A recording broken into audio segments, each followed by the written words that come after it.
E hoje continuaremos estudando o livro A Rebelião das Massas, do José Ortega y Gasset, falando hoje do capítulo 11 do livro, que tem um título chamado A Época do Senhorzinho Satisfeito. Algumas traduções dizem Mocinho Satisfeito, não faz muita diferença.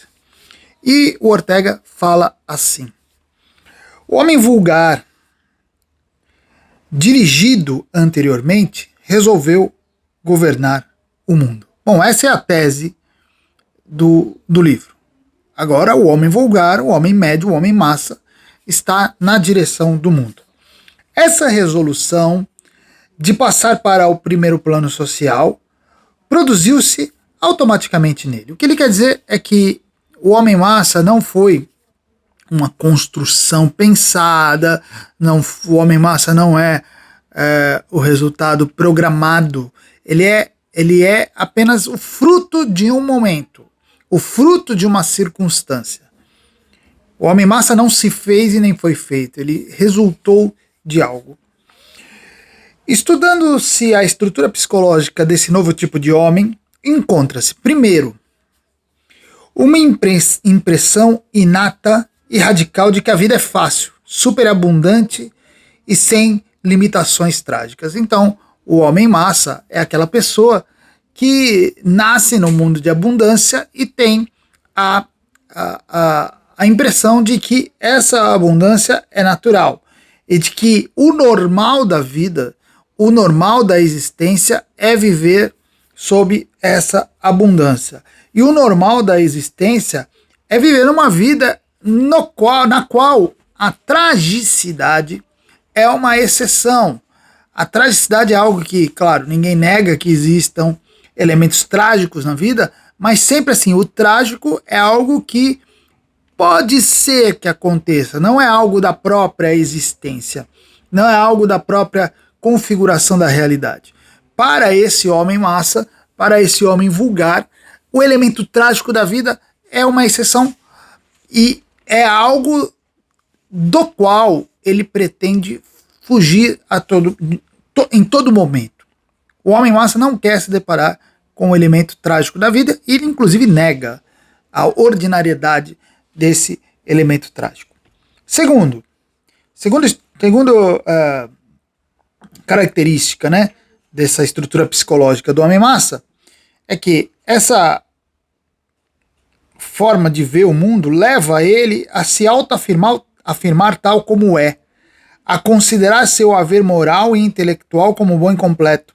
Esse contentamento consigo induz a se fechar para qualquer instância exterior. Então esse homem massa que vive nesse mundo de abundância, que acredita que toda essa abundância é natural e que o elemento trágico é exceção, ele acaba olhando para si mesmo e vendo-se como um ser bem-aventurado, um ser bom, um ser completo, e isso lhe faz ver-se como superior, principalmente às eras mais antigas, né? Que coitados, né? Eram pobres, eram trágicos, viviam sob limitações, mas eu não, eu que sou alguém deste período, deste tempo novo, eu sou alguém que sou bem-aventurado.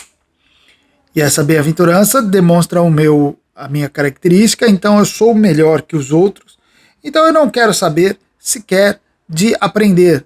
Estou contente comigo mesmo e eu acabo sendo a referência para mim mesmo. E essa é uma característica muito comum do homem massa. Ele é a referência de si mesmo.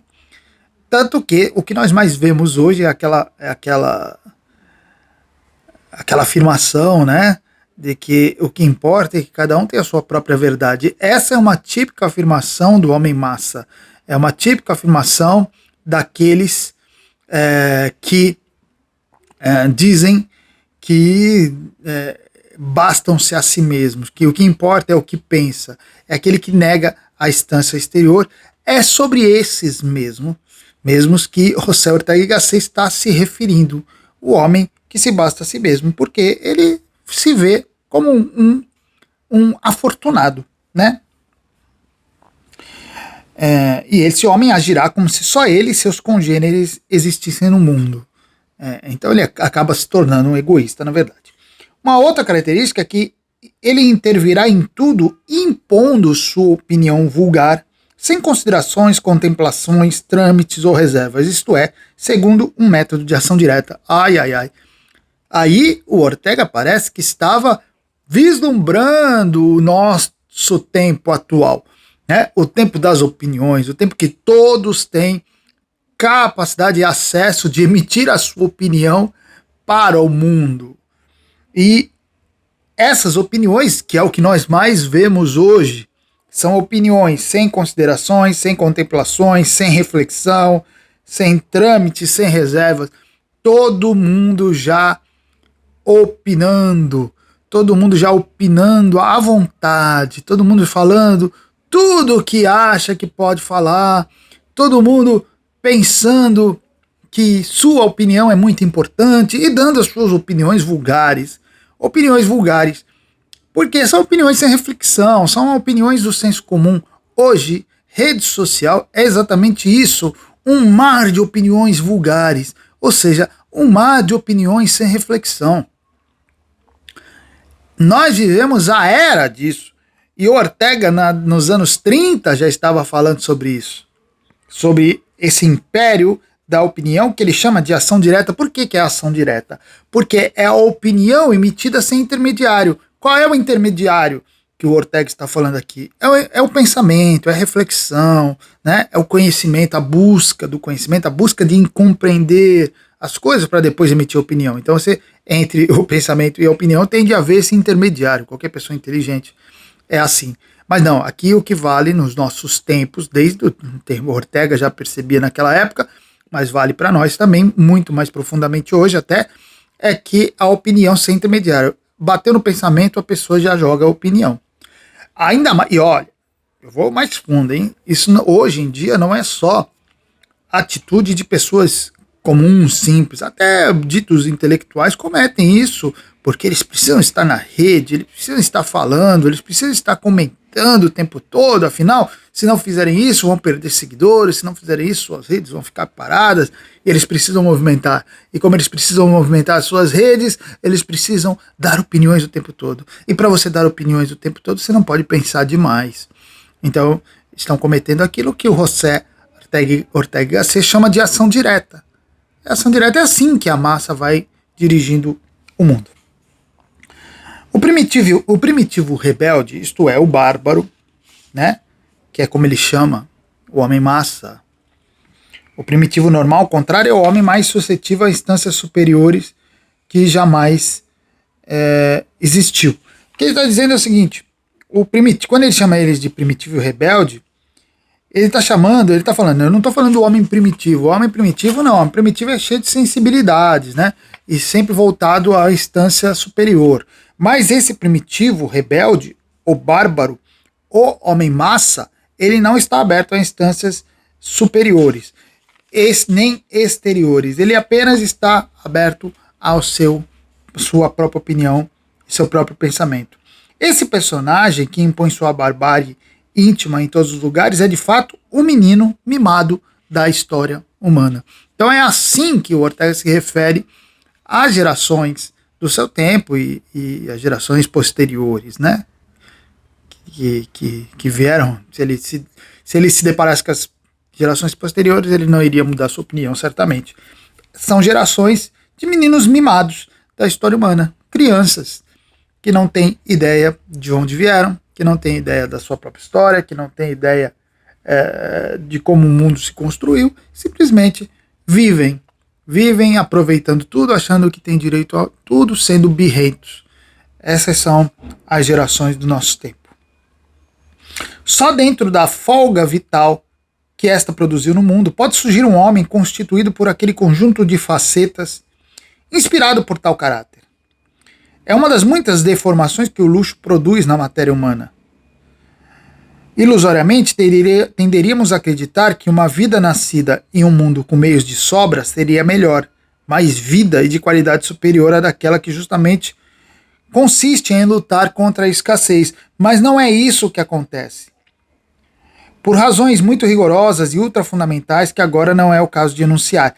O que o Ortega está dizendo é o seguinte: essas gerações nascidas no mundo da prosperidade, no mundo do luxo, né, no mundo da abundância, que são as nossas gerações, né, as gerações herdeiras do sucesso da economia liberal e capitalista.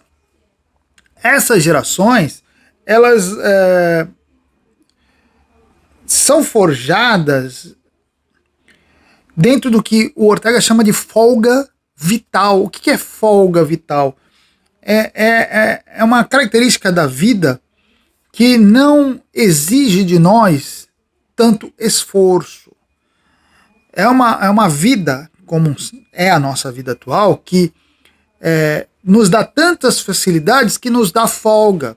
Pensa bem, numa vida razoavelmente bem estabelecida, nós não precisamos nos preocupar com muitas coisas que as gerações anteriores precisavam. Nós temos uma folga vital. E essa folga vital, ela nos permite afrouxar muitas das nossas características. E o nosso caráter fica deformado. É isso que o Ortega está mostrando. E é interessante que o Ortega, em nenhum momento, você vai ver ele no livro, criticando o sistema econômico, criticando a abundância em si.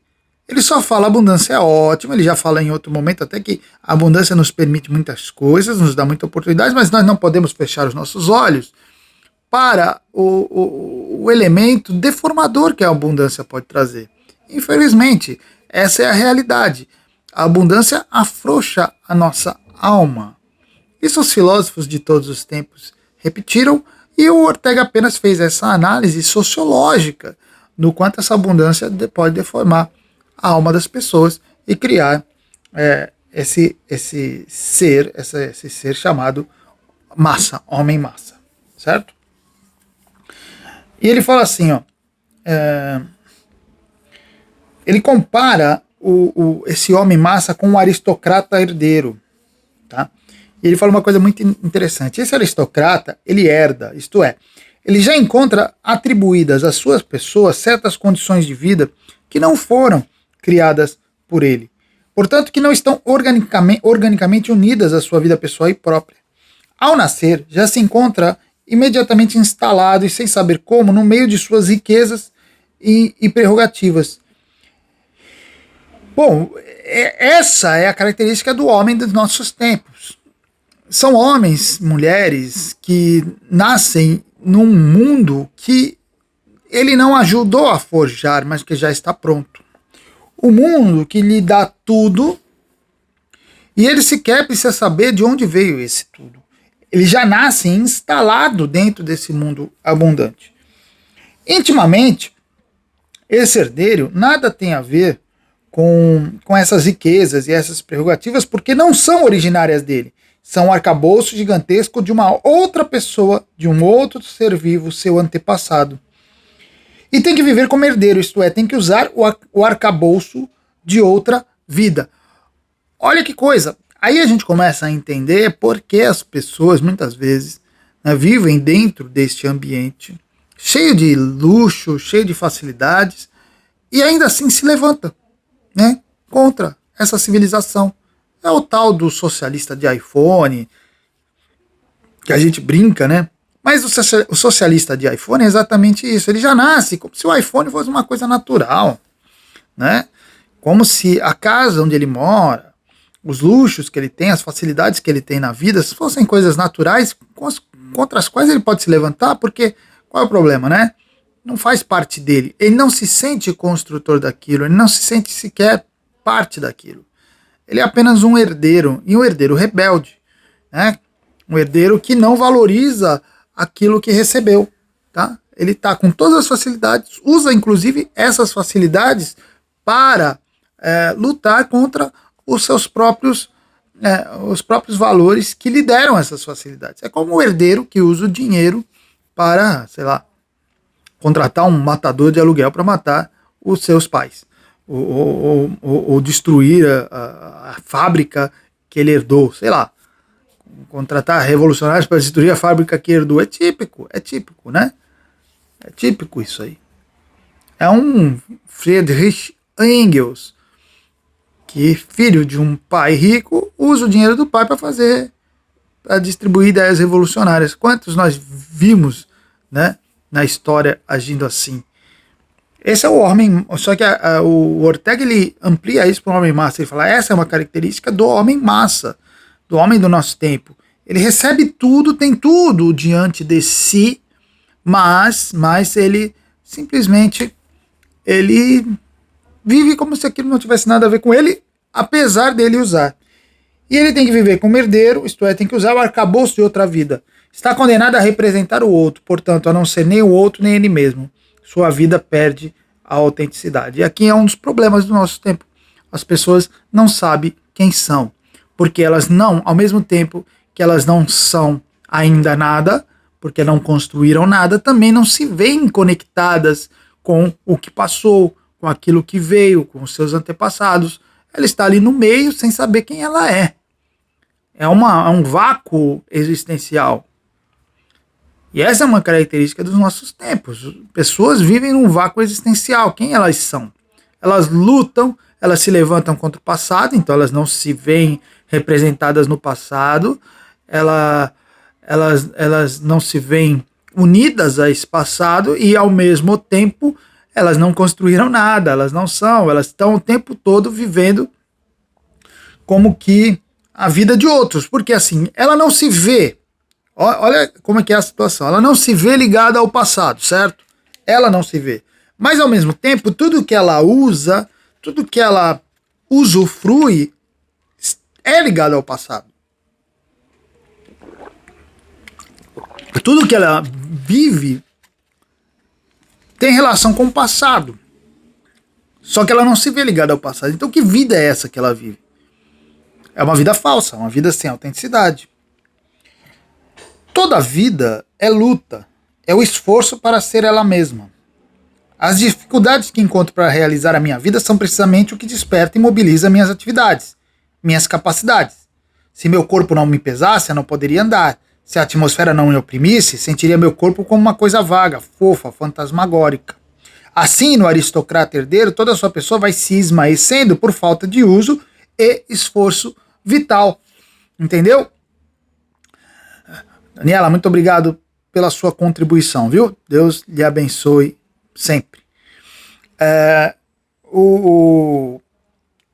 Esse homem massa aqui, representado pelo aristocrata herdeiro, né, que é a relação que o Ortega faz, como ele não faz esse esforço vital de construção, como ele não sente essa necessidade, o seu espírito muitas vezes é espírito de destruição, ou então, se ele não for um revolucionário, porque nem todo homem massa é revolucionário, se ele não for um revolucionário, ele vai simplesmente usar as coisas, usufruir das coisas, então ele não tem um esforço vital.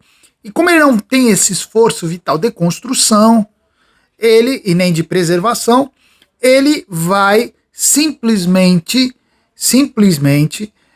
esmaecendo, né? Enfraquecendo a sua alma, o seu caráter. É por isso que as novas gerações são fracas. Falta-lhes esforço vital, falta-lhes lutar pela construção ou preservação de alguma coisa. Mas como elas não se veem ligadas a nada, elas não conseguem se conectar com nada. Um mundo com possibilidades de sobra produz automaticamente graves deformações e tipos viciados de existência humana. E o Ortega ele faz uma anotação que ele diz o seguinte, não se deve confundir o aumento e mesmo a abundância de meios com o excesso. Ele fala que isso não é uma característica da abundância. A abundância é uma coisa, outra coisa é o excesso, que é as coisas que são realmente supérfluas, né, que não necessitariam existir. Bom, isso é um tema mais complicado. Se ele visse o mundo de hoje, ele diria que há muita coisa supérflua. Bom, mas o que é supérfluo, né? Isso é uma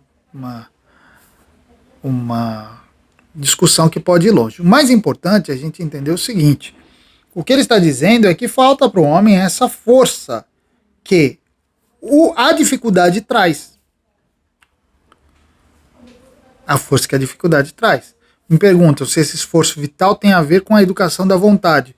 Bom, tem a ver. O esforço vital é o esforço natural que existe numa vida que precisa lutar para estar viva. E precisa lutar para sobreviver, né?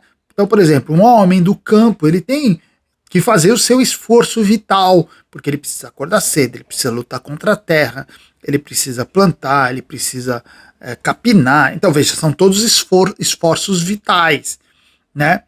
Qual é o esforço vital do homem? Aqui o Ortega está falando do homem europeu, né, de primeiro mundo, na década de 30. Qual é o esforço vital que nós fazemos hoje?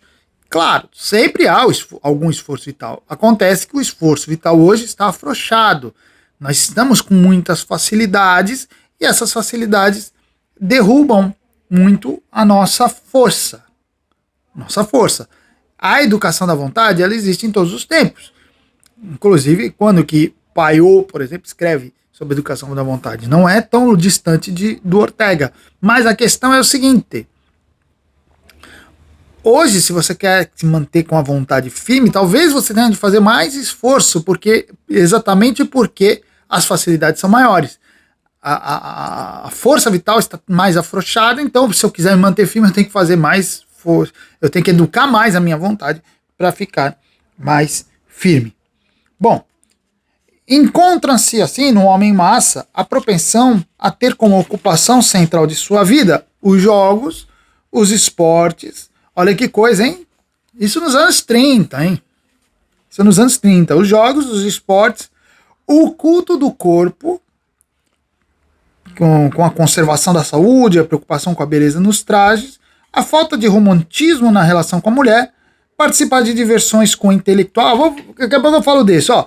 Jogos e esportes, né? Por exemplo, você começa a virar a sua preocupação para coisas que são menos importantes e coisas que servem para simplesmente manter-se relaxado, né? Paula, muito obrigado pela sua contribuição, que Deus lhe abençoe.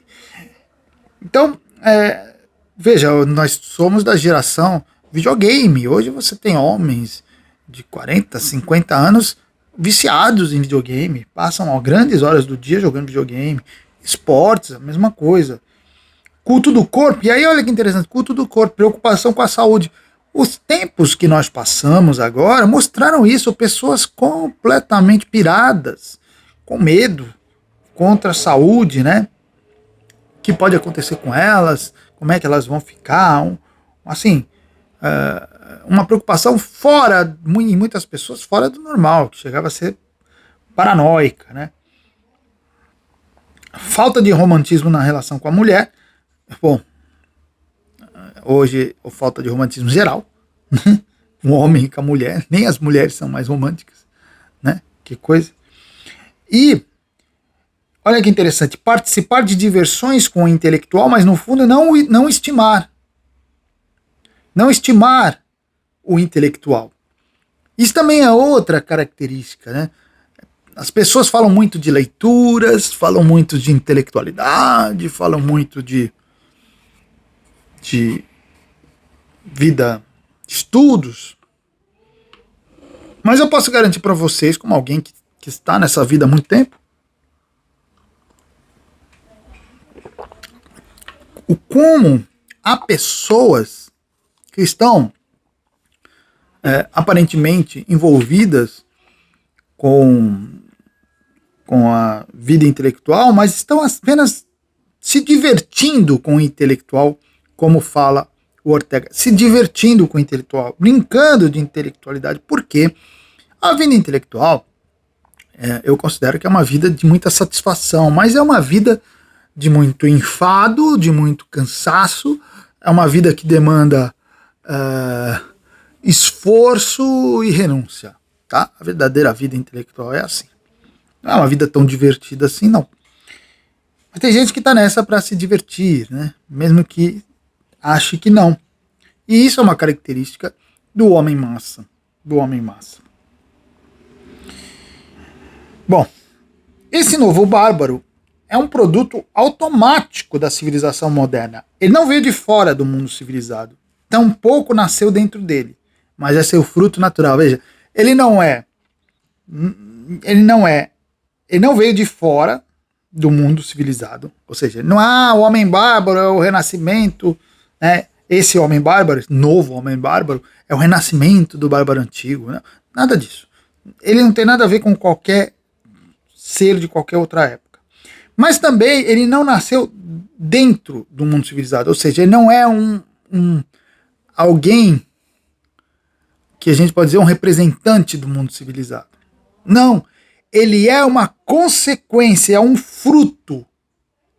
É um fruto do mundo civilizado. Sabe? Ele é um resultado inesperado do mundo civilizado.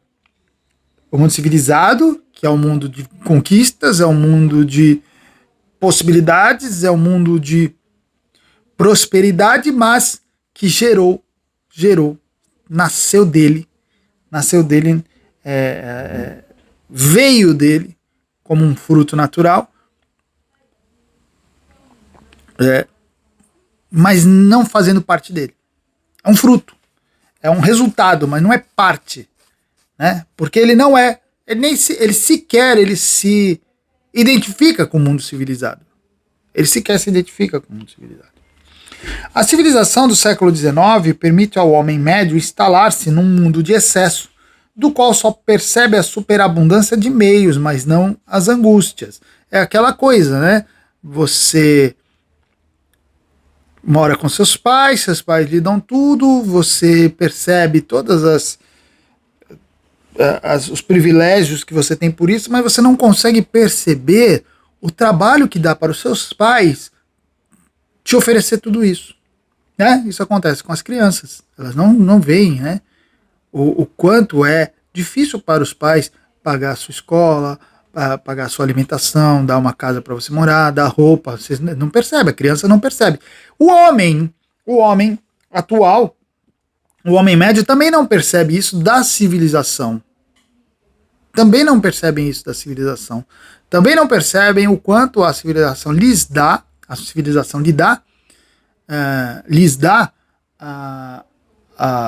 a abundância, as facilidades. Eles olham, mas eles não percebem o quanto houve de luta, de suor e até de sangue para construir essa civilização. Eles não percebem o esforço que foi feito pelos seus antepassados para que essa civilização existisse e pudesse lhes oferecer toda essa facilidade que ela tem. Entendeu? Eles não conseguem. Eles não conseguem ver. Eles são como crianças. Em troca, ignora a dificuldade para se inventar esses remédios, instrumentos e assegurar sua produção para o futuro. Não percebe que a organização do Estado é instável e quase não sente obrigações dentro de si. O homem médio, ele sequer entende a complexidade das coisas, como elas estão montadas. Lembre-se muito bem que na época da pandemia, quando veio aquela história de fechar tudo, fica em casa, como as pessoas não percebiam o quanto isso era impossível pela complexidade do sistema, né? Fica todo mundo em casa, mas tem gente que não pode ficar em casa para aqueles que ficassem em casa pudessem sobreviver. E não é só aqueles que estavam entregando a comida, mas tinha aqueles que tinham que produzir a comida, aqueles que tinham que distribuir a comida. Existe toda uma matéria bastante complexa que essas pessoas não conseguem entender. Eles achavam assim, fica todo mundo em casa. Ninguém pode trabalhar porque, caramba, o vírus vai se espalhar, tá? Mas como é que o sistema vai continuar, hein? Como que o sistema vai continuar? As pessoas não conseguem perceber isso. As pessoas não conseguem perceber isso. Entende? Isso é típico do homem médio. Isso é típico do homem comum, que vive num mundo cheio de complexidades. Ele está instalado num mundo cheio de complexidades. Ele vive, e alguns vivem muito bem nesse mundo cheio de complexidades, mas ele não compreende o mundo de complexidade. o mundo é complexo e tão bem montadinho que ele consegue ser levado, que o homem médio é levado sem nem perceber. E acha que tá tudo bem.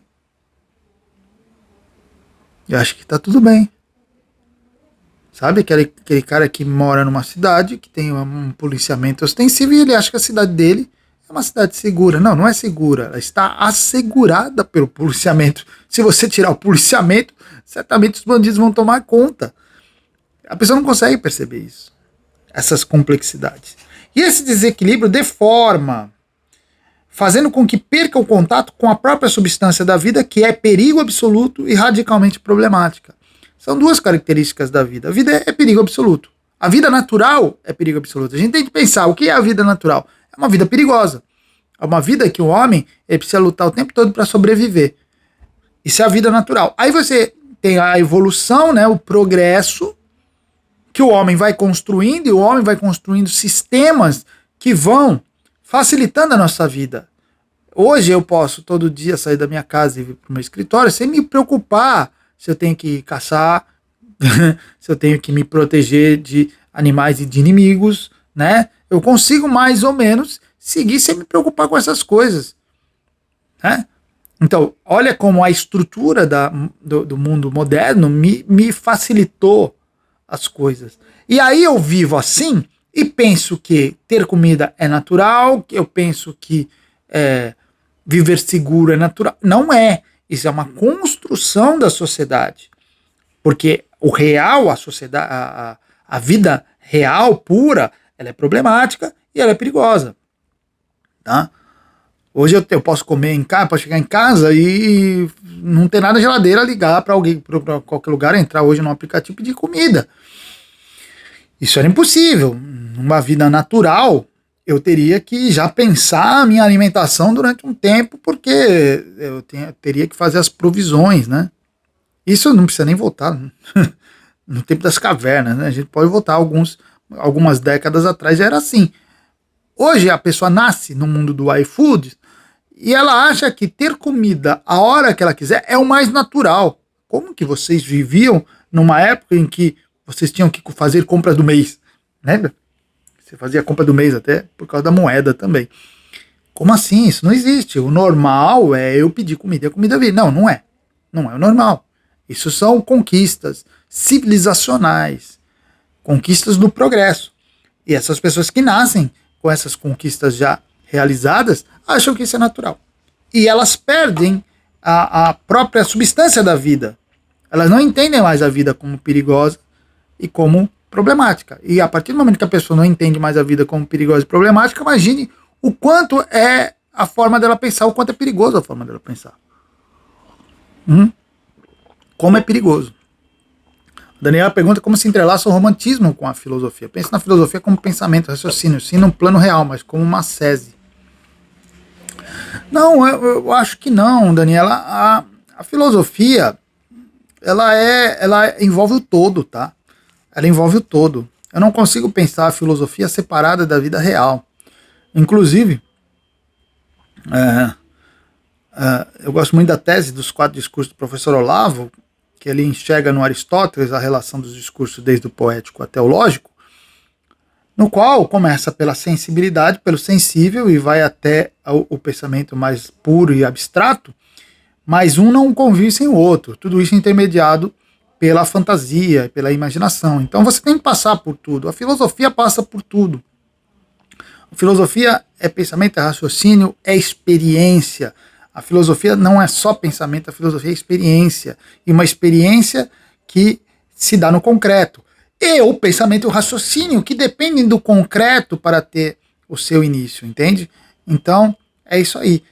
A filosofia, eu sempre penso ela de uma maneira bem completa e tomando conta da existência da experiência total do ser humano. Bom, o senhorzinho satisfeito, que é esse aí, o senhorzinho satisfeito aqui é o herdeiro, né? O aristocrata herdeiro. É um homem que nasceu para fazer o que lhe dá vontade. Pô, ele tem tudo, ele recebeu tudo. Então, se eu recebi tudo, então, caramba. Então eu posso fazer o que eu quero. O senhorzinho pensa que pode se comportar em qualquer lugar como em sua casa. Pensa que nada é fatal, nada é irremediável, nada é irrevogável. poxa vida, é o homem de hoje, é o homem do tempo do Ortega, mas ainda o homem de hoje, o homem que recebeu tudo, o homem que tem tudo, tem todas as facilidades da civilização, então é o seguinte, poxa, eu posso fazer o que eu quero, não é isso que as pessoas pensam, eu posso fazer o que eu quero, porque, caramba, eu não posso. Eu não tenho que lutar por quase nada, tá tudo pronto. Essa é a minha vida, entende? Essa é a minha vida. Uma vida cheia de facilidades. Por isso que as pessoas estão cheias de vontade, as pessoas, eu faço aquilo que é da vontade. Eu faço aquilo que é meu, aquilo que eu sinto no coração, né? Ninguém mais pensa na vida como um dever e um destino, mas sim como uma vontade. Nada é de fora, tudo é de dentro. O destino que as pessoas falam é o que eu determino para mim mesmo. Não há senso de acoplar-se dentro de uma realidade. Não, é você determinar a sua realidade. Veja que todas essas ideias que pululam por aí, elas não são de graça, elas existem dentro de um contexto. E esse contexto do Ortega Gasset é muito claro quanto a isso. A única coisa possível é negar-se. A única coisa possível é negar-se a fazer o que é preciso fazer. Mas essa atitude não nos deixa livres para fazer outra coisa que nos dê vontade. Nesse ponto só possuímos uma liberdade de arbítrio negativa, a nolição. É perfeitamente possível desertar de nosso destino mais autêntico, mas é para ficarmos presos aos patamares inferiores de nosso destino. O Ortega defende muito essa ideia de que nós precisamos encontrar o nosso destino. E esse destino não sou eu que determino. Esse destino é determinado por algo maior que eu. Qual é o meu lugar neste mundo?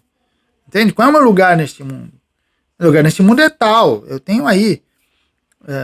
O meu sócio, ele fala assim, ele fala que o Fábio encontrou o seu... qual é a expressão que ele usa? Acho que eu já falei aqui para vocês. Seu espacinho no cosmos, alguma coisa assim que ele fala.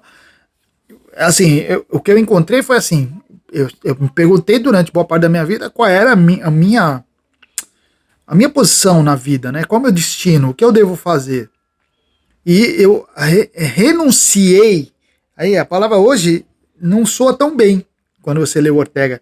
Eu sempre digo que eu renunciei ter outras coisas para viver aquilo que eu percebia que era a minha vocação.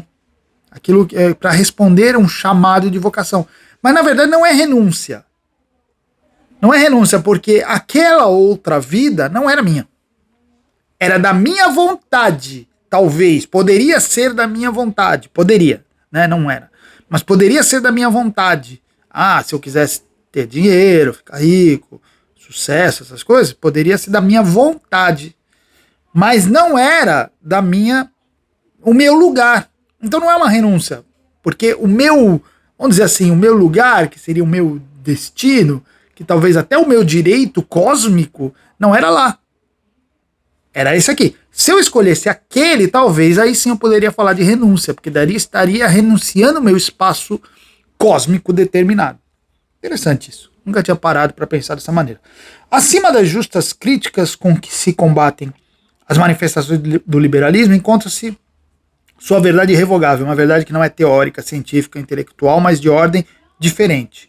Uma verdade de destino. As verdades teóricas não só são discutíveis, como também todo o seu sentido e força estão no fato de serem discutidas. O destino, o que vitalmente se tem que ser ou não se tem que ser, não se discute, apenas se aceita ou não, é exatamente o que eu estava falando agora. Se o aceitamos, somos autênticos. Se não o aceitamos, somos a negação, a falsificação de nós mesmos. Foi o que aconteceu comigo. Eu aceitei o meu destino para ser autêntico comigo mesmo, para não ser falso. O destino não consiste naquilo que temos vontade de fazer, mas é reconhecido e mostra seu perfil claro e rigoroso na coincidência de se ter que fazer o que não se tem vontade. Entende? Essa ideia do destino é muito interessante, porque muda completamente, é completamente diferente da perspectiva pós-moderna, que é a sua vontade, o seu sentimento. Eu vou fazer aquilo que eu gosto. Não vou fazer aquilo que eu gosto, eu vou fazer aquilo para o que eu fui chamado, para o que eu fui determinado, aquilo que eu fui destinado de verdade, né? Para aquilo que eu fui destinado. Poxa, trabalhei 20 anos com advocacia e eu não fui destinado para aquilo. Por quê? Como você sabe, Fábio? Poxa, se eu fosse destinado para aquilo, obviamente, minha alma ao fazer aquilo estaria brotando de felicidade, brotando de realização. Felicidade não no sentido apenas de prazer, mas de realização existencial. E nunca foi. E nunca foi. Tive minhas conquistas materiais, e isso foi o melhor que a advocacia me deu. Agora, quando fala em dar aulas, escrever meus livros e dedicar-me ao que eu faço hoje, muitas vezes isso não me deu retorno material algum. E mesmo assim, eu percebia que eu estava fazendo exatamente aquilo para o que o destino me colocou. Eu estava exatamente no meu espacinho cósmico, no meu lugarzinho no cosmos. E isso faz uma diferença. Então não é fazer o que eu tenho à vontade. Às vezes a pessoa tem vontade de fazer outra coisa, porque por algum motivo aquilo para ela é mais interessante. Mas não é fazer o que tem vontade. Não é mesmo. O senhorzinho satisfeito caracteriza-se por saber que certas coisas não podem ser, e apesar disso fingir uma convicção contrária com seus atos e palavras. Aqui é interessante porque assim, esse senhorzinho satisfeito que representa o homem comum, o homem médio, assim, ele sabe que algumas coisas não podem ser de determinada maneira, mas ele vai falar que as coisas são assim. E quando a gente vê a ideologia, como ela é professada, é exatamente isso. Ou vocês acham que essas pessoas que falam de ideologia e ficam aí divulgando certas ideias, elas acreditam em tudo que elas falam? Não, elas sabem que na realidade as coisas não funcionam dessa maneira, mas elas fingem que funcionam e se apegam às suas ideias. Se apegam às suas ideias como se fosse realidade, ainda que a realidade bata de frente com elas. É a tônica da existência do homem massa. A falta de seriedade, a brincadeira. A brincadeira. E o Ortega aqui, acho que ele não gostava muito dessa tônica humorística, né? Ele fala assim, eles brincam com a tragédia porque acham que a tragédia efetiva não é verossímil num mundo civilizado. É muito interessante isso, né? Às vezes, tem uma música que eu gosto de falar isso, né? Quem ri de tudo é desespero. Rir de tudo é desespero. É mais ou menos isso. Tem gente que brinca demais com as coisas, mas na verdade é por puro desespero. Ou porque brinca porque sabe que as coisas não têm tantas consequências nesse mundo, né, civilizado. Brinca com a tragédia porque a tragédia para ele não é tão real. Mas a gente pode falar apenas de brincar, mas não só de brincar. A gente pode falar assim, de levar as coisas não com a seriedade, ou então de tratar as coisas de determinada maneira, até pensamentos revolucionários. Tem muita gente que é revolucionária porque sabe que a revolução não vai acontecer. Tem muita gente que é comunista porque sabe que o comunismo não vai ser imposto, né? Ou acredita que não vai ser imposto. Porque se acreditasse que ele iria viver da maneira como se vive em país verdadeiro comunista, ele não seria comunista. Ele é comunista porque para ele isso é um grito, é uma maneira de se sentir parte de alguma coisa, mas ele, no fundo, ele não acredita que aquilo vai ser imposto porque ele não quer. Pô, o comunista raiz, aquele dos tempos da Revolução Russa, ele era comunista sabendo que ele ia ser colocado em situações de vida ou morte o tempo todo.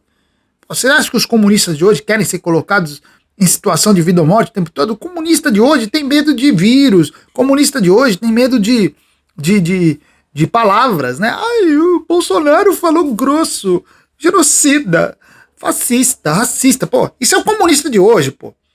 Então, quer dizer, ele é revolucionário e ele fala em revolução porque ele não acredita na revolução. Se ele acreditasse, ele não faria, porque ele não tem tônus, ele não tem força para ser revolucionário.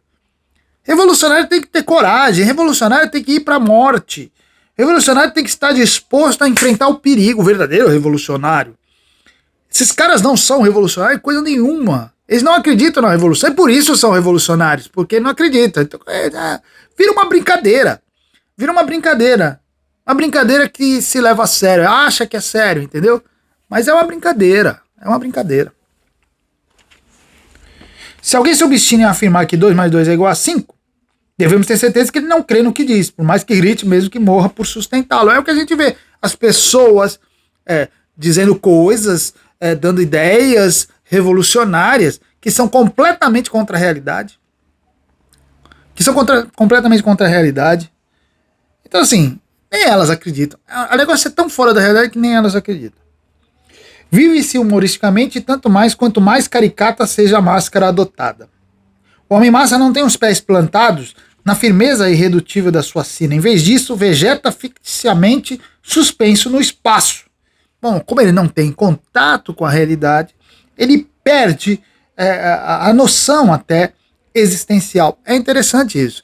Quando o Olavo fala da relação da poesia, do concreto, do sensível, com o raciocínio lógico, a relação de continuidade entre o sensível e o raciocínio lógico, fazendo o homem unitário, é interessante, porque quando a pessoa não tem a experiência do sensível bem determinada, quando ela perde o contato com a realidade material visível, ela fica no campo da abstração. E esse campo da abstração tira ela da experiência existencial. É como o Ortega fala, ele vegeta ficticiamente suspenso no espaço.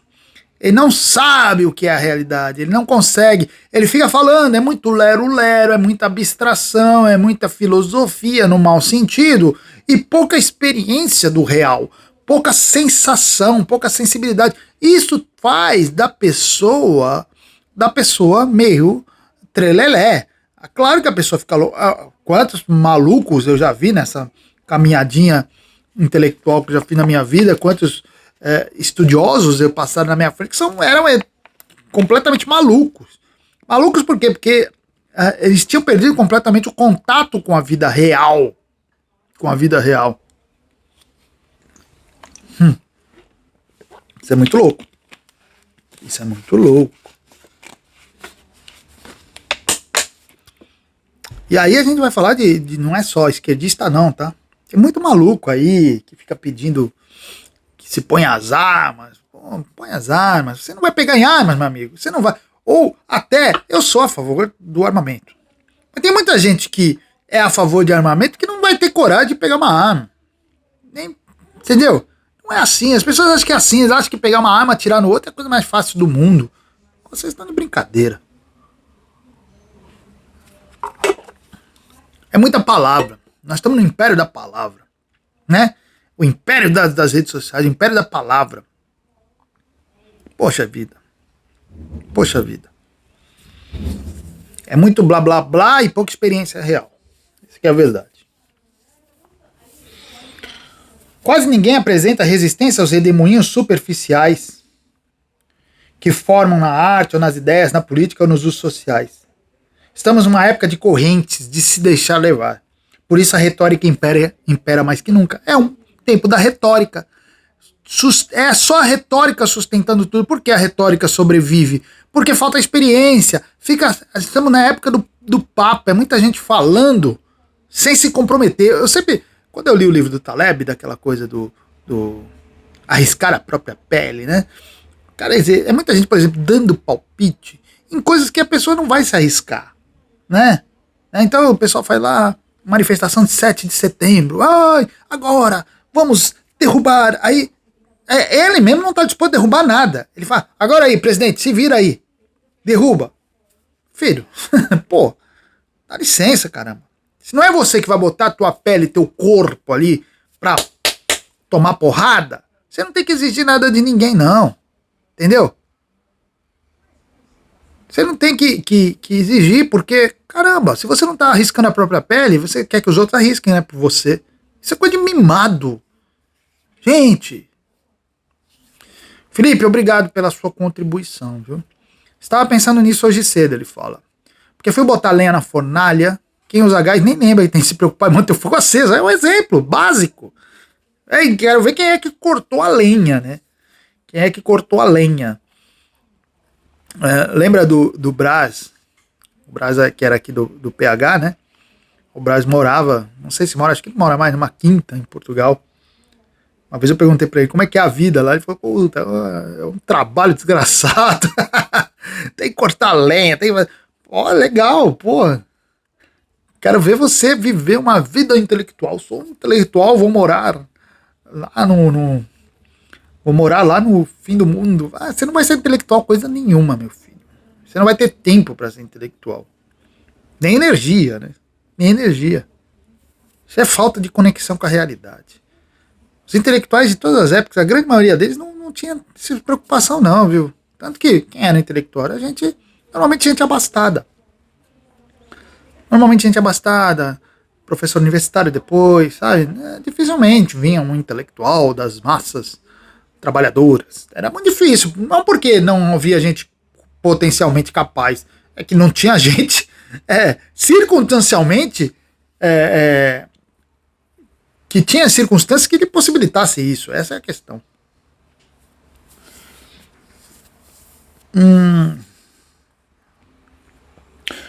Aí o Ortega ele vai falar do cínico, né? Do cínico grego, por volta do século 3 a.C. Ele fala que esse cínico tornou-se um personagem pululante.